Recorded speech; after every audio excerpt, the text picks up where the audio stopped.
मैं तुमसे शादी क्यों करूंगी? Because I love you. कौन सा वो रोल है जिसकी सबसे ज्यादा बात होती है? लड़कियां होती हैं तो साथिया की बात होती है, यंग लोग बाइकर्स होते हैं तो प्रिंस की बात होती है, और गैंगस्टर्स जो हैं वो कंपनी और शूट आउट और लोखंड वाला यही सब पसंद होता है। मैं आया था बोर्डिंग स्कूल से, पिताजी ने दिए थे 500 रुपए पॉकेट मनी के, पहली डेट पे गया और महीने के 500 जो दिए थे वो एक ही डेट में हो गए खत्म। बॉलीवुड की लाइफ में बहुत स्ट्रगल शुरू हुआ, सक्सेस के बावजूद अलग कारणों से। उसी से मेरा घर चलता था। जब वो सब खत्म होने लगा मुझे लगा कि I can not do this. ऐसे कभी नहीं किया, पिता के सामने ऐसे नहीं किया तो लोगों के सामने क्या करेंगे। तो then I started active business. आज करीबन 29 कंपनियों के अंदर इन्वेस्टमेंट्स हैं। तो वड़ा पाव या मिसल पाव? वड़ा पाव। एक्टर और बिजनेसमैन? फिलैंथ्रोपिस्ट। साथिया और शूट आउट एट लोखंडवाला?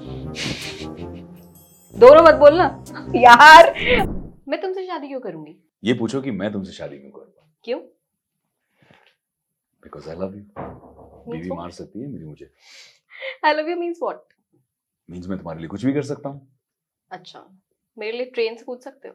हाँ, ट्रेन रुक जाएगी तो कूद जाओ। अच्छा, और जब भी कूद जाएंगे तब इंटरव्यू खत्म हो जाएगा, तब तक आप देखते रहिएगा इंटरव्यू को। विवेक सर कैसे हैं आप? बहुत बढ़िया दिव्या, आप कैसी हैं? मैं बहुत अच्छी हूँ। और ट्रेनिंग कैसी चल रही है आपकी? ट्रेनिंग अच्छी चल रही है। अच्छा, किस ट्रेनिंग के बारे में बात करनी पता है आपको? मुझे ऐसे लगा क्योंकि आपने साथिया के डायलॉग से शुरू किया, गुड हस्बैंड बनने की ट्रेनिंग जो मेरी 14 साल से चल रही है। वो तो चल ही रही है। अभी भी मैं ग्रेजुएट नहीं हुआ हूँ उसमें। मुझे लगा हाल फिलहाल में रोहित शेट्टी के हाथों से निकले हैं आप, तो मुझे लगता है उनके प्रोजेक्ट से जो निकलता है वो फिर ताउम्र पुलिस वाला ही बन जाता है। कैसा था एक्सपीरियंस उसका? बहुत बढ़िया। रोहित भाई और मेरी बहुत पुरानी दोस्ती है। कब से सोच रहे थे कि एक फिल्म साथ में करेंगे, कुछ करेंगे। एक दो बार बीच में बात भी हुई थी, फिर हुआ नहीं। फिर इंडियन पुलिस फोर्स आई और मैंने कहा डन, लेट्स डू इट, और मज़ा आया। और आई थिंक अभी महीने या 1.5 महीने पहले मुझे मेरा पहला अवार्ड मिला है best supporting actor for Indian police force. Lovely lovely. Thank you Rohit Shetty. वैसे कौन सा वो रोल है जिसकी सबसे ज्यादा बात होती है? कभी फैन मोमेंट हो जाए या फिर आई डोंट नो यार, अलग अलग लोग होते हैं। जैसे मोस्टली लड़कियां होती हैं तो साथिया की बात होती है, यंग लोग बाइकर्स होते हैं तो प्रिंस की बात होती है, जो ज़्यादा महीन फिल्में पसंद करते हैं वो ओमकारा की बात करते हैं, साईफाई वाले क्रिश की बात करते हैं कि आपने काल में ये रोल किया था, और गैंगस्टर्स जो हैं वो उनको सारे जो कंपनी और शूट आउट और लोखंड वाला यही सब पसंद होती है। अच्छा अच्छा अच्छा, चलिए अब विवेक ओबरॉय की जो और जिंदगी है उस पे आते हैं, जो दूसरी एक लाइफ है। मैंने सुना है विवेक ओबरॉय जी के जो मुंबई वाला घर है उसके बाहर गाय बनी है, गाय पल रही है वहाँ पे। क्या क्या क्या सीन है ये और क्यों? मुझे लगा कि लोग अपने घर में कुत्ता बिल्ली बहुत अलग अलग टाइप के पेट पालते हैं। गाय मुझे ऐसा लगता है वो उल्टा हमें पालती है। हाँ, क्योंकि वो बहुत प्यार देती है, बहुत एक एनर्जी चेंज हो जाती है। मैंने खुद अनुभव किया है कि जब भी कोई स्ट्रेस वाला मामला होता है या बहुत मतलब परेशानी होती है या बहुत हेक्टिक शूटिंग से हम आए, मैं आता हूँ, उसे मिलता हूँ और उसे सहलाता हूँ, और वो इतना प्यार देती है कि 5 मिनट में पूरा स्ट्रेस जीरो हो जाता है। हाँ, मैंने देखा है, बहुत आप बहुत प्यार करते हैं, बहुत ज्यादा। नाम क्या है उनका? कामधेनु ही नाम है। Okay okay okay. अच्छा, अब रेस्क्यू थी। मुझे किसी ने बताया था एक वर्कर ने कि ये कटघरे जा रही है, शी इज प्रेग्नेंट। छोटी गाय है ना, इट्स ड्वार्फ काउ, तो वो ज्यादा दूध देती नहीं है। लेकिन पता नहीं कुछ पिछले जन्म का रिश्ता होगा। मैंने कहा कि ना, इसको जो ट्रक निकली है कटघरे के लिए उसी घुमाओ और मेरे पास भेजो। हालांकि भारत में I think cow slaughter illegal भी है, फिर भी आई थिंक होता तो है। जितनी हम कर सकते हैं हम कोशिश करते हैं। माँ को मैंने पूछा था एक बार कि बर्थडे पे क्या चाहिए, तो उन्होंने कहा कि ये जो गाय स्लॉटर पे जाती है इसको बचा के किसी गौशाला में दे दो और उसका ख्याल रखो। तो हमने वृंदावन में गौशाला शुरू की। करीबन अब वहाँ पे 300 साढ़े 300 गायें हैं, क्योंकि हर साल माँ के बर्थडे पे हम यही करते हैं कि कुछ गायें हैं जो दूध नहीं दे सकती हैं, एंड ऑफ लाइफ पे हैं, मिल्क साइकिल उनका खत्म हो गया है, फिर भी 8-10 साल आराम से लाइफ जी सकते हैं, रिटायर्ड काउस। या उनकी तो क्योंकि हम बहुत ज्यादा बेकदरी हाँ हो जाती है, हाँ, मैंने देखा है। और फनी चीज ये है कि भारत में सब विदेशी चीजों को हम ज्यादा हाँ। अहमियत देते हैं, तो हम्म, जर्सी काऊ होगी तो फिर भी हम उसको अहमियत देंगे, हम्म, लेकिन देसी काऊ होगी तो उसको हम अहमियत नहीं देते। तो हम सिर्फ देसी काउस को सपोर्ट करते हैं, हेल्प करते हैं, और उन्हें पहुंचा देते हैं गौशालाओं में, और गरीब फार्मर्स को डोनेट कर देते हैं, या फिर ऐसे मठों में जहाँ पे उनके गौमूत्र गोबर से खाद वगैरह का बिजनेस हो जाता है, और गाय की देखरेख और सेवा होती है। तो चुपचाप से करते रहते हैं। माँ ने कहा ये करना है, कई साल पहले कहा, तब से हर बर्थडे माँ का ऐसे ही सेलिब्रेट करते हैं। आपकी बहुत तारीफ है, बहुत, मतलब मैं पर्सनली एनिमल लवर हूँ तो मुझे तो बहुत ही अच्छा लगता है। खैर, बिजनेस पे आते हैं, काम की बात पे आते हैं जिसके लिए आए हैं यहाँ पे। विवेक ओबरॉय बिजनेस में उन्होंने स्टेप कब इन किया था? आई थिंक एक्टर बनने से पहले मैंने अपने पहले बिजनेस शुरू किए थे। क्या उम्र रही होगी आपकी? 15 साल की उम्र में मैंने छोटा सा एक, जिसे कहते हैं, धंधा शुरू किया था, क्योंकि मैं आया था बोर्डिंग स्कूल से, पिताजी ने दिए थे 500 रुपये पॉकेट मनी के, और बॉयज बोर्डिंग स्कूल से आया, मिठी बाई कॉलेज की सुंदर लड़कियों को देखा, पहली डेट पे गया, और महीने के 500 जो दिए थे वो एक ही डेट में हो गए खत्म। और पिताजी ने डांटा भी कि ये कोई संयम होता है, ये कोई जिम्मेदारी होती है। और आई थिंक 15 साल का था, थोड़ा ईगो हर्ट हो गया। मैंने कहा, माँ से कहा कि मेरे को लेके 500 भी नहीं चाहिए, मैं खुद संभाल लूंगा। बोल तो दिया, और अटक भी गया उस बात पे कि अब नहीं छोड़ूंगा। लेकिन कॉलेज जाना, मतलब कुछ चाय पीना, रिक्शे के खर्चे, बस के खर्चे कुछ भी नहीं थे, ईगो कुछ भी साइड नहीं। रखते। तो फिर मैंने एक छोटा सा काम शुरू किया, वॉइसिंग का, शोज को कंपेयर करने का, उससे थोड़े पैसे आए, फिर पैसे बहुत आने लगे। Then I started doing active businesses, then I traded stock market, brokers के साथ में जाके मैंने ट्रेनिंग की, अपना स्टॉक मार्केट पोर्टफोलियो शुरू किया जब मैं 16 या 17 साल का था। उसके बाद कमोडिटी ट्रेडिंग सीखी, और 19 साल का था जब मैंने पहला बिजनेस सेटअप किया, फैक्ट्री प्लांट सेटअप की कर्नाटका में, व्हाइटफील्ड बैंगलोर में। और 22 साल की उम्र में अपना स्टेक बेच के फिर न्यूयॉर्क पढ़ने चला गया। आया, एक्टर बना, कंपनी हुई, साथिया हुई, लाइफ वाज गुड।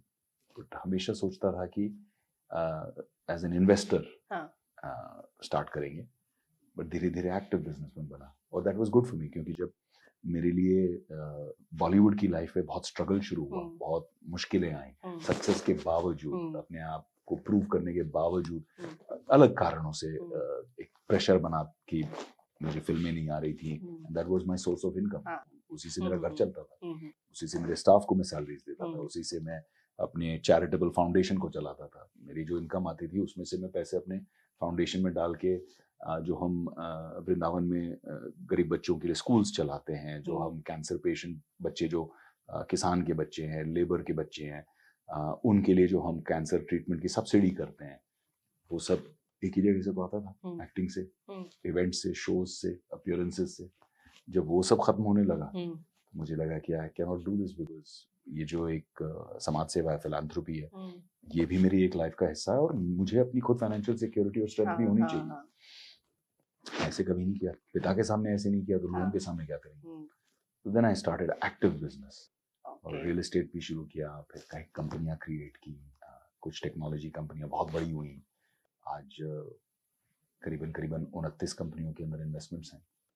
ओके, अच्छा अच्छा, अभी प्रेजेंट टाइम में 2024 चल रहा है, विवेक ओबरॉय की क्या क्या और किस किस तरह के बिजनेस चल रहे हैं? आई थिंक इस वक्त मेन फोकस एक बहुत बढ़िया कंपनी है, B&W डेवलपमेंट्स, दुबई बेस्ड आला डेवलपर कंपनी बन रही है। बहुत ही कम समय में, अल्प समय में, 4 साल में एक टॉप डेवलपर्स की एक जर्नी में हम उतर चुके हैं।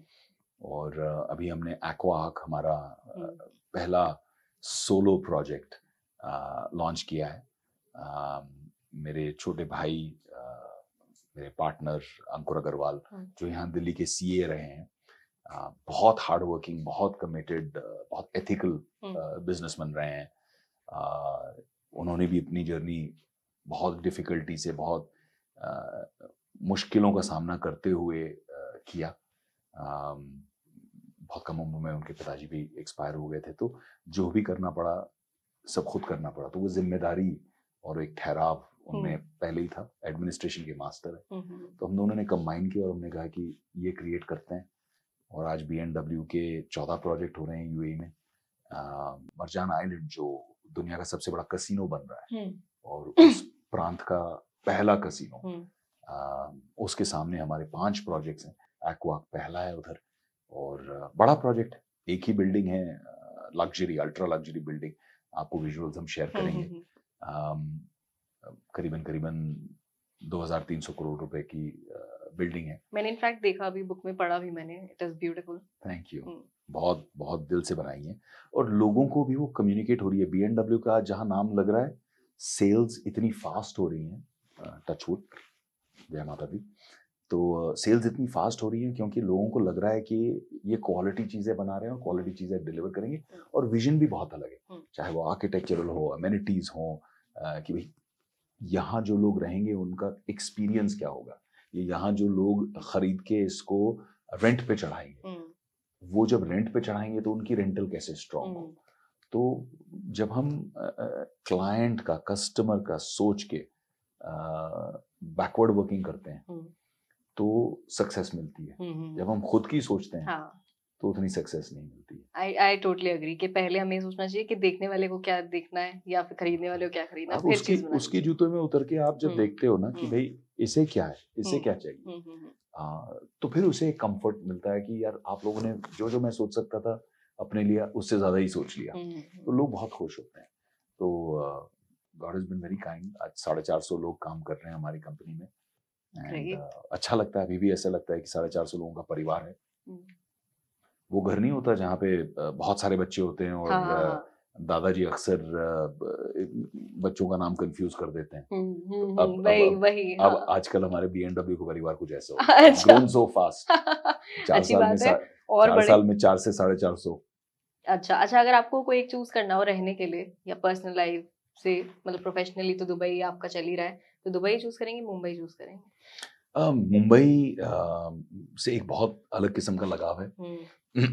एक वो फीलिंग ही है, वो मेरे जो आंखों के सामने मुंबई भी बड़ी हुई और मुंबई की आंखों के सामने मैं बड़ा हुआ हूँ।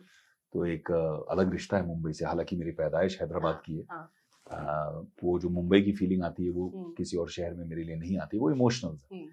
प्रैक्टिकल अगर बात करें तो मुझे लगता है कि भारत में अभी भी जो इंफ्रास्ट्रक्चर हमारा बनना है, हम दिल्ली में हैं, दिल्ली की सड़कें बहुत अच्छी होनी चाहिए, लेकिन आज एयरपोर्ट से आते आते 2 या 3 बार गाड़ी को गोल घूम के आना पड़ा क्योंकि पानी इतना भर गया था नन्ही मुन्नी बारिश में कि ऐसा लग रहा था कि गाड़ी डूब जाएगी। तो these are the things that change होना बाकी है। और जब होगा तो आई थिंक भारत से बेहतर कोई देश नहीं होगा, लेकिन वो चीजें हमें करनी है, मेहनत करना बाकी है। अच्छा, जाते जाते ना एक बहुत क्विक क्वेश्चन मुझे आपसे पूछने हैं। मैं दिस और दैट, मतलब मैं 2 ऑप्शंस दूंगी और आपको बस आंसर करना है, टाइम मत लीजिएगा। साथिया और शूट आउट एट लोखंडवाला? दोनों मत बोलना। दोनों। यार अच्छा, क्योंकि मुंबई की आपने इतनी तारीफ करी, तो वड़ा पाव या मिसल पाव? वड़ा पाव। ओके। एक्टर और बिजनेसमैन? नहीं, अब नहीं, रिपीट नहीं कर सकते आप answer. philanthropist. Okay. And sea or sand? Sea. Okay. Last is, it is related to your name, Vivek or Vivek Oberoi or Vivek Anand Oberoi? Oh, Vivek Anand Oberoi, because Anand is the name of my Dadaji, who was the youngest freedom fighter in Bhagat Singh Ji's Toli, and personal hero, even though I never got to see him. Also, Vivekanand, when put together, is Swami Vivekanand, a very big influence in my life. So I really value and treasure that name. अगर मैं उनके पैर के सबसे छोटे उंगली के नाखून के बराबर भी अपनी जिंदगी में अचीव कर लूं स्वामी विवेकानंद जी के, तो मुझे लगेगा कि मेरा जीवन तर गया। बिल्कुल बिल्कुल बिल्कुल, I totally agree with you. अच्छा, एक जाते जाते बस एक पर्सनल मेरा एक चीज मैं आपको बताती हूँ और फिर मैं आपसे पूछ लूंगी। जब हम बचपन में ओबरॉय सरनेम सुनते थे ना, मेरे घर के आसपास ना बहुत बड़े बड़े होटल थे, ओबरॉयज लिखा हुआ था उन पे। तो हम सोचते थे कि यार ये बंदा तो डेफिनेटली लग्जूरियस लाइफ ही जीता होगा। और फिर हमने देखा विवेक ओबरॉय, मैंने कहा अब तो पक्का मेरा जो डाउट था वो कन्फर्म हो चुका है, यही है। अगर विवेक ओबरॉय ओबरॉय नहीं होते तो कोई ऐसा सरनेम था जो आप चाहते कि आपके नाम के आगे होना चाहिए था? जैसे हम लोग ना, हम बताते हैं दिल्ली वाले, हमारा ऐसे होता है यार सिंघानिया होता, काश काश हीरानी होता, कि थोड़ा भारी भरकम लगता है। कभी सोचा आपने, या भी सोच के बता दो कोई एक ऑल्टरनेटिव अगर होता? नहीं, कभी नहीं सोचा। कभी नहीं। Oberoi, you fit with that. बढ़िया बढ़िया, मैं कोशिश करूंगी अगले जन्म में मैं भी ओबरॉय वही बेटर इसलिए मैं अपनी वाइफ को भी कहता हूँ ना, आपने आपको आलवा छोड़ के मैंने ओबरॉय दिया है। अच्छा, खुश रहो। आई होप वो खुश होंगी। चलिए, बहुत अच्छा लगा आपसे बात Thank करके। you. उम्मीद है आपकी जब नेक्स्ट प्रोजेक्ट आएगा, क्योंकि मस्तीखोर आ रहा है तो मस्ती खोर नहीं। हाँ हाँ हाँ, वही वही, तो दोबारा बात मस्ती खोर करेंगे। तो हम हैं ही, लेकिन हाँ। मस्ती खोर, मैंने आपको देख के बोला था कि मस्तीखोर आप हो तो मस्तीखोर ही होना चाहिए। असली मस्ती खोर तो रितेश देशमुख और आफ्ताब शिवदसानी। आप भी हो, आप ज्यादा ही लगते हो मुझे। सिंपल। चलिए, okay, thank you so much. Okay.